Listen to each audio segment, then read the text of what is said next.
सूत्र बना दिया तो उस सूत्र से माहेश्वर सूत्र के अंतिम ल वर्ण की संज्ञा हो गई। इस संज्ञा हो जाने से इस संज्ञक वर्ण का ज्ञान हो गया जी। तो आदिरंतेन सहिता सूत्र अंतिम इत संज्ञक वर्ण हल्का ल जो है उसको लेकर के और तदपेक्षित हल प्रत्याहार जो है वो बना दिया। अब हल प्रत्याहार का ज्ञान हो जाने से हलंत्यम जो सूत्र है जिसका अर्थ है कि उपदेश से अंत्यम हल इत्स्यात्, उपदेश में अंतिम हल वर्ण की इत संज्ञा होती है। तो ये अर्थबोध हो गया। तो अन्योन्याश्रय दोष के दूर करने के लिए हलंत्यम सूत्र की आवृत्ति आवश्यक है। और जब आवृत्ति करते हैं तो इत पदार्थ का ज्ञान हो जाता। इत पदार्थ के ज्ञान होने से आदिरंतेन सहिता सूत्र द्वारा प्रत्याहार बन जाएगा। प्रत्याहार बनने के बाद हलंत्यम सूत्र जो है वो उपदेश में जहाँ कहीं भी अंतिम हल वर्ण होगा उसकी संज्ञा कर देगा। तो हलंत्यम सूत्र का जो ये अर्थ है उपदेशे अंत्यम हल इत्स्यात्, तो हल पदार्थ क्या है ये तो अब ज्ञान हो गया कि है वरट के ह से लेकर के हल के ल तक के जो वर्ण हैं वो सभी हल कहलाएंगे। अंत्य क्या चीज है? अंत में होने वाला जो होता है उसे क्या कहेंगे? अंत्य। अंते भवः अंत्यम, अंत में होने वाला है ना। तो अंत अलग चीज है और अंत्य अलग चीज है। अंत में रहने वाला जो है वो कौन होगा? अंत्य कहलाएगा। तो अंत में रहने वाला कौन सा वर्ण? हल वर्ण। इसी को हम दूसरी भाषा में कहेंगे अंतिम हल वर्ण। अंत और अंतिम में अंतर आता है। अंत किसको कहते हैं? यस्मात् परो नास्ति स अंतः, जिसके बाद में कोई नहीं हो उसे हम अंत कहते हैं। आदि किसे कहते हैं? यस्मात् पूर्वम नास्ति स आदि, जिसके पहले कोई ना हो उसे कहेंगे आदि, जिसके बाद में कोई ना हो उसे कहेंगे अंत। तो आदि और अंत एक अवस्था है ना। लेकिन उस में अंत में जो स्थित होगा उसको क्या कहेंगे? अंत्य। अंत में होने वाला, रहने वाला। तो अंत में रहने वाला कौन? हल वर्ण। अंत्यम के का हल के साथ संबंध। तो अंत में रहने वाला, अंत में होने वाला जो हल वर्ण है वो इत संज्ञक होगा। कहाँ पर? उपदेश में। कहाँ पर? उपदेश में। तो अब हल का ज्ञान हो गया, इत संज्ञा है इसका भी ज्ञान हो गया, लेकिन उपदेश क्या चीज है इसका ज्ञान नहीं है। तो जब तक उपदेश का ज्ञान नहीं होगा तब तक इस सूत्र का वाक्यार्थ बोध नहीं होगा। इसीलिए उपदेश क्या चीज है, किसको हम उपदेश कहते हैं? तो इस जिज्ञासा में उपदेश पदार्थ का विवरण, उपदेश पदार्थ का निरूपण करने जा रहे हैं। कि सिद्धांत कौमुदी में कहा हलंत्यम सूत्र में के बाद उपदेश आद्योच्चारणम। उपदेश का अर्थ क्या है? आद्योच्चारण। तो आद्योच्चारणम नाम आद्यम च तत् उच्चारणम आद्योच्चारण। आदि में आद्य माने प्रथम।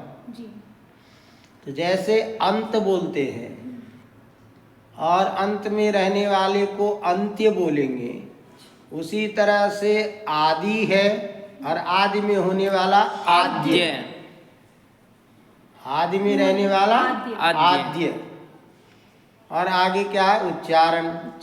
तो आद्य प्लस उच्चारण, आद्योच्चारण। ध्यान नहीं रहने से क्या होता है, किसी को पूछोगे कि आद्योच्चारण का संधि विच्छेद करो, कहेगा आदि प्लस उच्चारण।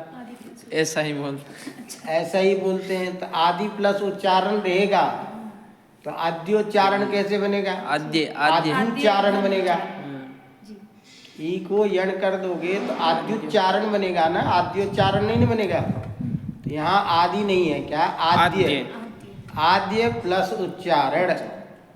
तो आद्यम च तद उच्चारणम, जो उच्चारण आद्य उच्चारण हो उसे उपदेश कहते हैं। आद्य मैंने प्रथम, आद्य मैंने प्रथम उच्चारण।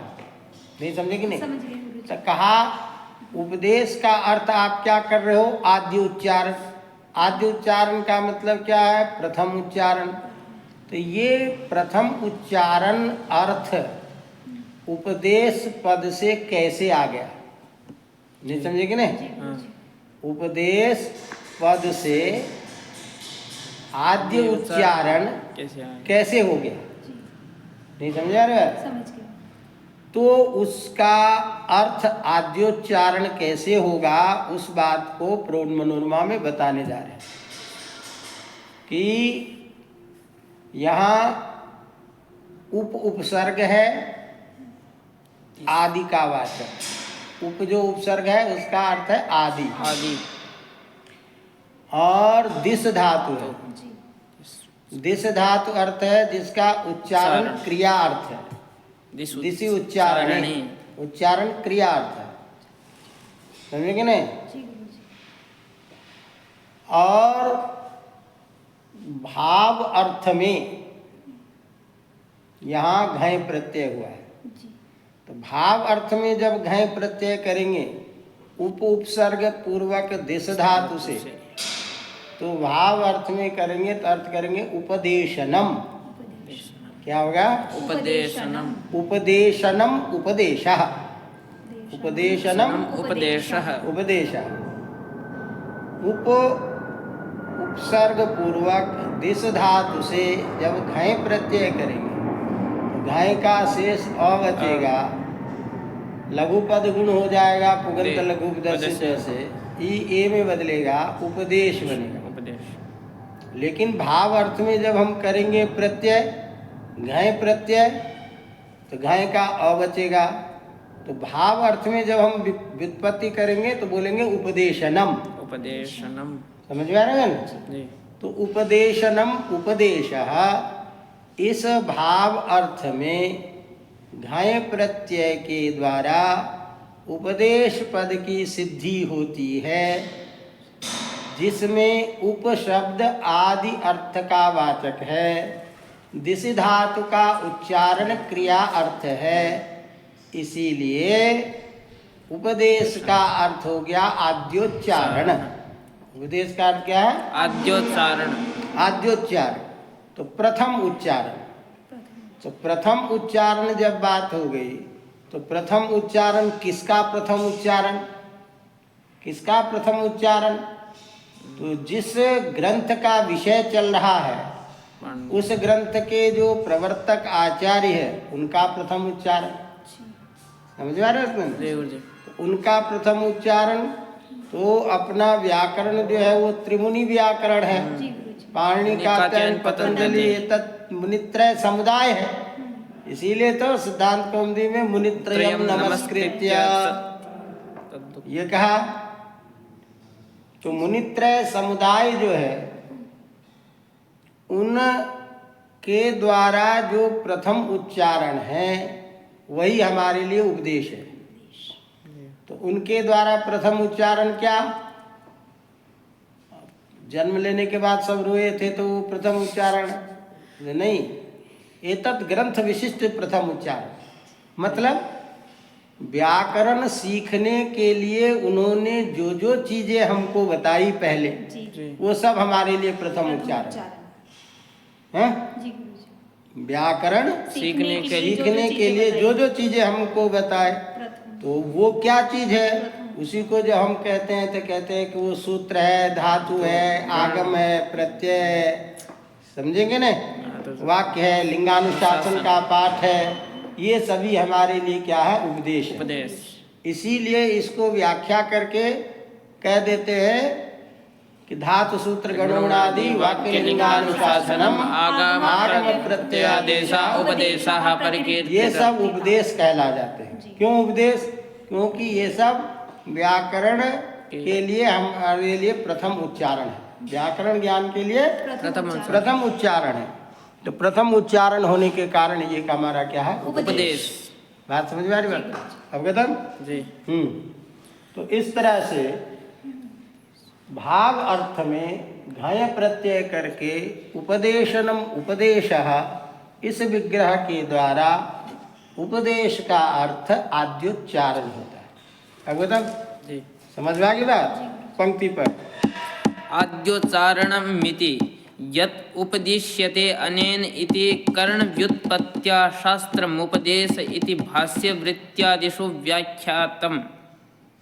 तथापि तत्प्रौढिवाद मात्रं करणे घयों दुर्लभत्वात् ल्युटाबाधात्।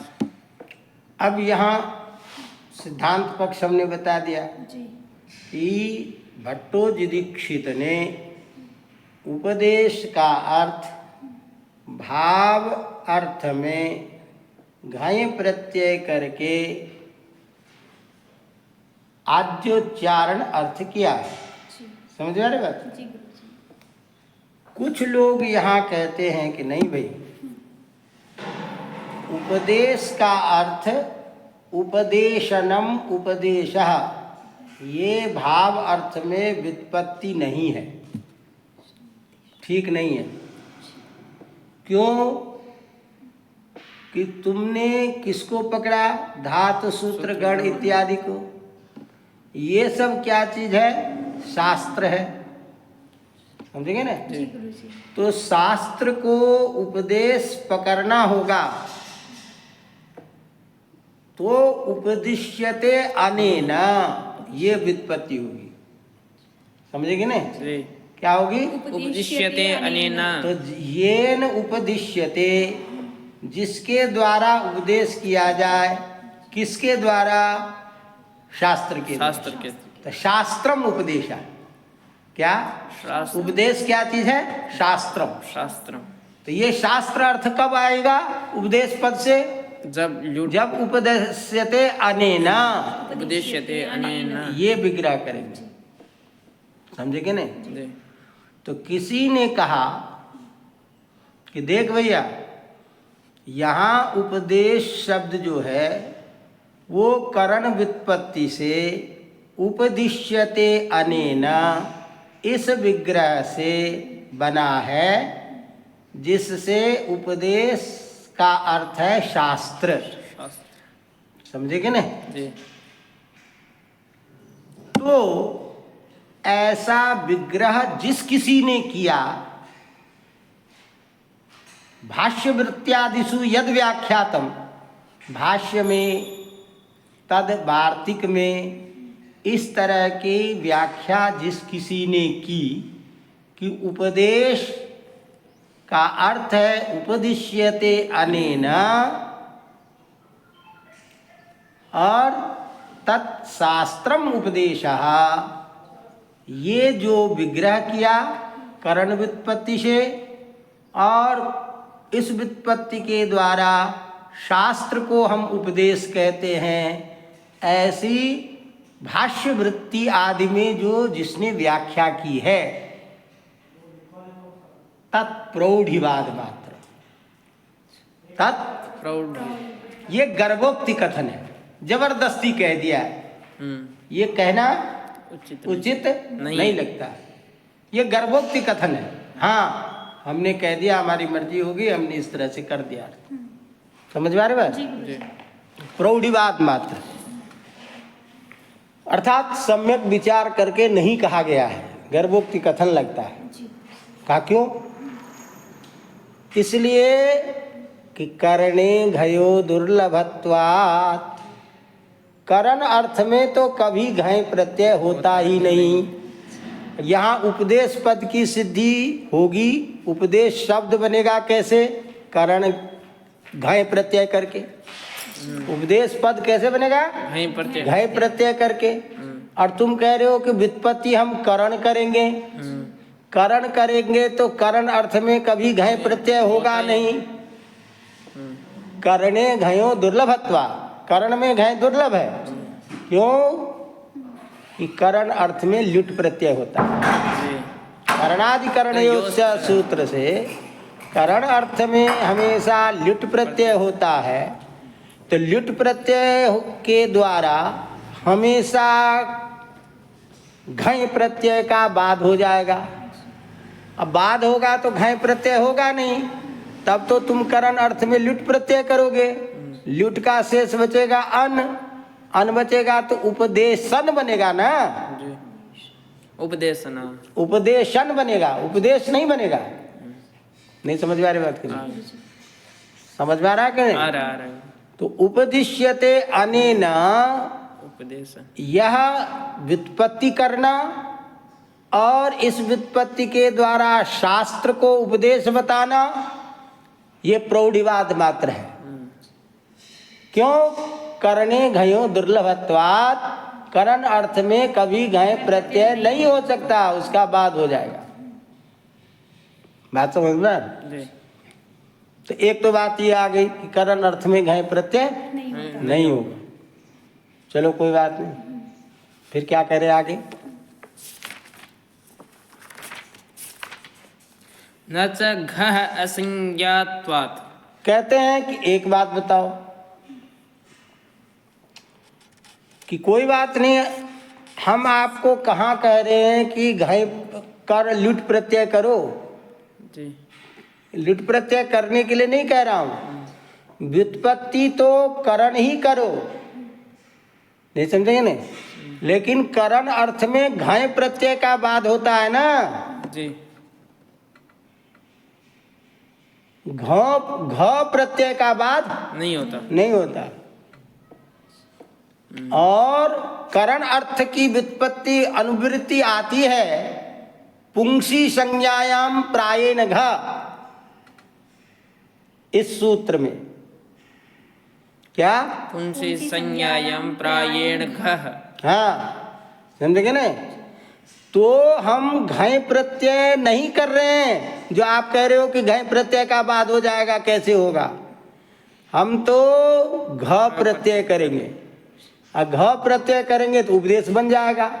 उपदेश बन गया तो शास्त्रम उपदेश, ये अर्थ रखो। नहीं समझे कि नहीं? बात समझ में आ रही? तो कहते हैं कि आपने बात तो ठीक की, लेकिन अरे भैया वो सूत्र क्या कहता है? संज्ञायाम घ, संज्ञा अर्थ में घ होता है। क्या? संज्ञा अर्थ में घ, संज्ञा अर्थ में होता है ना। उपदेश कोई संज्ञा नहीं है।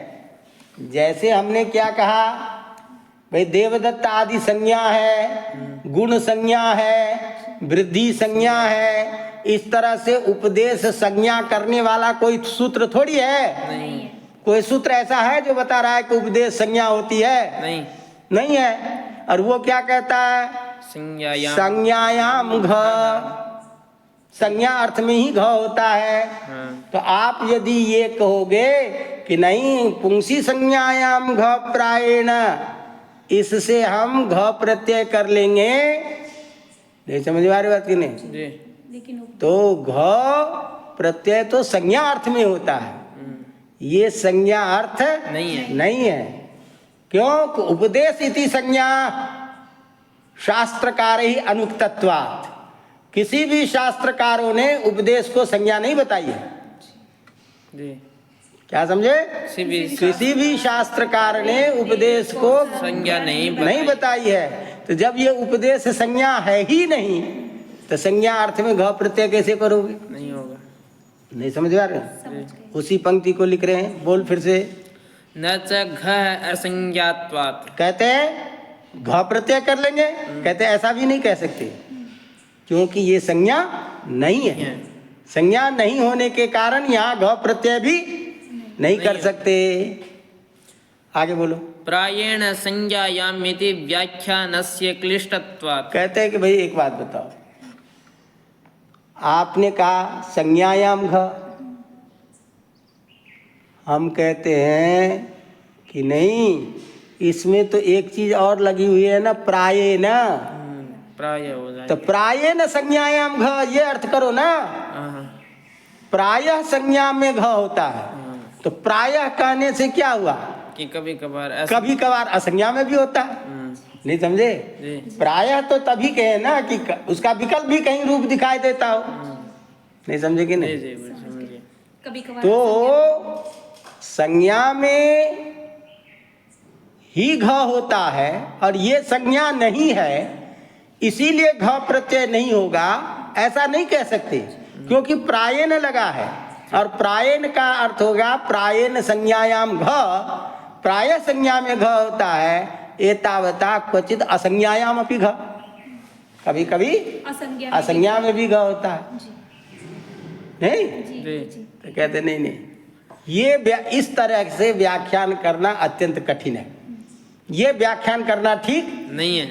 अरे भाई, यहाँ प्रायेण का अन्वय संज्ञा के साथ नहीं है, प्रायेण का अन्वय घ के साथ है।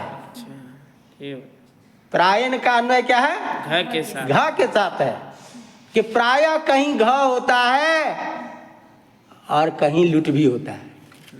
नहीं समझे कि नहीं? जी। लेकिन संज्ञा में ही होता है। संज्ञा में प्रायः कहीं घ भी होता है और कहीं लुट भी होता है। ये इसका अर्थ है। ये अर्थ नहीं है कि क्वचित संज्ञातिरिक्ते भी घ भवति, ये अर्थ नहीं है। तो इस तरह से यदि हम व्याख्यान करेंगे कि प्रायः संज्ञा में घ होता है, प्रायेण संज्ञायाम घ इति व्याख्यानस्य क्लिष्टत्वात्, ये व्याख्यान करना अत्यंत कठिन है। समझ में रहे हो? तो इसका मतलब घ प्रत्यय भी नहीं कर सकते, प्रायेण का अन्वय करके भी नहीं कर सकते। तो जब घ प्रत्यय होगा ही नहीं तो उपदेश बनेगा कैसे? है? करण व्युत्पत्ति करोगे कैसे? नहीं समझ गए ना? इसीलिए घ प्रत्यय भी, घ प्रत्यय तो होगा ही नहीं करण में घ प्रत्यय भी नहीं होगा। चल आगे पंक्ति वो। न हि उपाधेरुपाधिर भवति इति भास्कृता अभेलनाच्च। क्योंकि उपाधि का उपाधि विशेषण नहीं होता, उपाधि का उपाधि नहीं होता है, विशेषण का विशेषण नहीं होता कभी भी। विशेषण का विशेषण नहीं होता, संज्ञा स्वयं विशेषण है और उसमें फिर प्रायेण लगा दो तो ये विशेषण का विशेषण के साथ में अन्वय नहीं होता है। भाष्यकार ने विशेषण के साथ विशेषण का अन्वय को खंडन कर दिया है, अवहेलना कर दिया है कि भैया नहीं, उपाधिर भवति, उपाधि की उपाधि नहीं होती, विशेषण का विशेषण नहीं होगा। इसीलिए संज्ञा स्वयं विशेषण है, तो उस विशेषण में प्रायेण का अन्वय नहीं कर सकते। इसीलिए ये नहीं कह सकते प्रायेण संज्ञायाम घ क्वचित असंज्ञायाम अपि घ भवति, इस तरह का व्याख्यान नहीं कर सकते। तो भाष्यकार ने विशेषण का विशेषण नहीं होता ऐसा कह करके उसकी अवहेलना कर दी है। तो इसीलिए प्रायेण का अन्वय संज्ञा के साथ नहीं कर सकते। अवगतम? अतएव घापवादो हलश्च इति। अब कहा कि कोई बात नहीं भाई, एक काम करेंगे कि घय प्रत्यय नहीं करेंगे, हैं? इस सूत्र से नहीं होगा। हलश्च एक सूत्र है, हलश्च सूत्र कहता है हलन से क्या होता है? घय प्रत्यय होता है, हलन धातु से। तो दिस हलन तो है, उससे घय प्रत्यय कर लेंगे, हो जाए हैं? कहता है कि नहीं, वो भी संज्ञा में ही होता है, उसका अपवाद है घय, कहीं घ होता है कहीं नहीं होता है। समझे ना? तो इसीलिए इसका अपवाद होने के कारण हलस्य सूत्र से होने वाला घय भी नहीं होगा। समझ में आ रही बात कि नहीं? जी। इसीलिए आपके द्वारा ये सारी प्रक्रिया करना ठीक नहीं है। नहीं है। अतएव बोलो घापवादो हलस्य। हलस्य इति घय पी है न। हाँ, घय पी है ना, घापवादो घय पीने, घ का अपवाद भूत जो घय वो भी है नहीं। हलस्य इस सूत्र से वो भी नहीं होगा। नहीं होगा, क्योंकि उसका भी अन्वय वही होता है संज्ञायाम। समझे कि नहीं? तो संज्ञा है नहीं, तो हलस्य सूत्र से भी होने वाला घय नहीं होगा। तो अब ऐसी स्थिति में भाव अर्थ से अतिरिक्त घय हो नहीं सकता। जी। तो उपदिश्यते अनेना, ये करण व्युत्पत्ति कर नहीं सकते। समझ में आ रही बात कि नहीं? हाँ, आगे बोलो। बाहुलकम त्वगति का गति ही। कहते हैं कोई बात नहीं, बाहुलकात की अनुवृत्ति आती है। तो बाहुलकात करण अर्थ में घय कर लेंगे। जी। बाहुलकात करणार्थ में। करण अर्थ में घय कर लो। बाहुलकात तो हमारे पास गति है ही। तो कहते हैं कि ये बाहुलकात जो समाधान है, ये समाधान तो क्या है? आगतिक गति। जब किसी रास्ते से काम नहीं बन रहा हो तो बाहुल का तब चलो भाई बाहुलकात ये काम कर लो। जब भाव अर्थ में घय प्रत्यय हो करके उपदेश पद की सिद्धि हो ही रही है, तो बाहुलकात के मानने की जरूरत क्या है? सही। यदि ये हम कहें कि भाई संज्ञा अर्थ होने के कारण घ भी नहीं होगा, हलस्य सूत्र से घय भी नहीं होगा, तो चलो हम बाहुलकात कर लें घय। तो बाहुलकात तो अगतिक गति है। अगतिक गति तो तब है जब कोई अन्यथा शरणम नास्ति, अन्यथा कोई शरण ना हो तब जाकर के ये मानो। जब हमारे पास सीधा सीधा उपलब्ध भाव अर्थ में बन रहा है, तो फिर अगतिक गति मानने की क्या जरूरत है? अब एकदम अतएव प्रक्रियन्ते शब्दा या भीरिति करण व्युत्पत्तिरपि परास्ता। इसीलिए इसका मतलब क्या हुआ कि जैसे उपदिश्यते अनेन, इस तरह से करण व्युत्पत्ति संभव नहीं है। नहीं समझेंगे? नहीं, जी। क्योंकि किसी भी तरह से करण व्युत्पत्ति होने पर घय नहीं हो सकता, लुट के द्वारा उसका बाद होगा। तो जैसे यहाँ पर में किसी भी तरह से करण व्युत्पत्ति करके उपदेश पद की सिद्धि नहीं हो सकती, उसी तरह से प्रक्रियन्ते या भी, प्रक्रियन्ते या भी इति प्रक्रिया। नहीं समझे ना? क्या? प्रक्रियन्ते या भी इति प्रक्रिया। ऐसा करण अर्थ में व्युत्पत्ति करके जिसने प्रक्रिया शब्द की सिद्धि की, वो व्युत्पत्ति भी ठीक नहीं है। नहीं समझे ना? प्रक्रिया शब्द की व्युत्पत्ति किसी ने ये की कि भाई प्रक्रियन्ते या भी, जिसके द्वारा कोई प्रक्रिया की जाती है, इस अर्थ में प्रति उपसर्ग पूर्वक ज्ञाधात से अंग प्रत्यय करके प्रतिज्ञा शब्द की सिद्धि किसी ने की, कहा वहां भी प्रतिज्ञा ये नहीं बनेगा, प्रतिज्ञानम प्रतिज्ञा यही बनेगा। नहीं समझे ना? तो वहां भी करण व्युत्पत्ति नहीं होगी, चूंकि करण अर्थ में कभी घय प्रत्यय हो नहीं सकता, लिट प्रत्यय के द्वारा उसका बाद हो जाएगा। घय प्रत्यय कर नहीं सकते, उसका अपवाद हलस्य सूत्र से घय हो नहीं सकता। तो जैसे उपदिश्यते अनेन ये व्युत्पत्ति नहीं होगी, उसी तरह से प्रक्रियन्ते या भी, इस व्युत्पत्ति के द्वारा जिस किसी ने प्रक्रिया शब्द की सिद्धि करने का प्रयास किया, वो भी ठीक नहीं है। अब एकदम बोल क्या करे? तथा च वार्तिकम। हाँ, यहाँ तक खत्म हो गया, समझेंगे ना? इसीलिए इसी बात को और प्रमाणित करने के लिए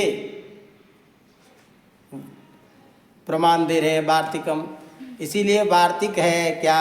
अजभ्याम स्त्री खलना। अजभौ अजभ्याम स्त्री खलना, स्त्रियों खलनौ विप्रतिषेधेन। खलनौ विप्रतिषेधेन। अज और अप प्रत्यय, अजभ्याम प्रतीक स्त्री अजभ्याम अजभ्याम मैंने अच और अप प्रत्यय, स्त्रियर्थक और खलर्थक, स्त्रियर्थक और खलर्थक प्रत्यय जो क्रमिक अज और अप प्रत्यय है, नहीं समझेंगे नहीं, ये विप्रतिषेधीन होता है।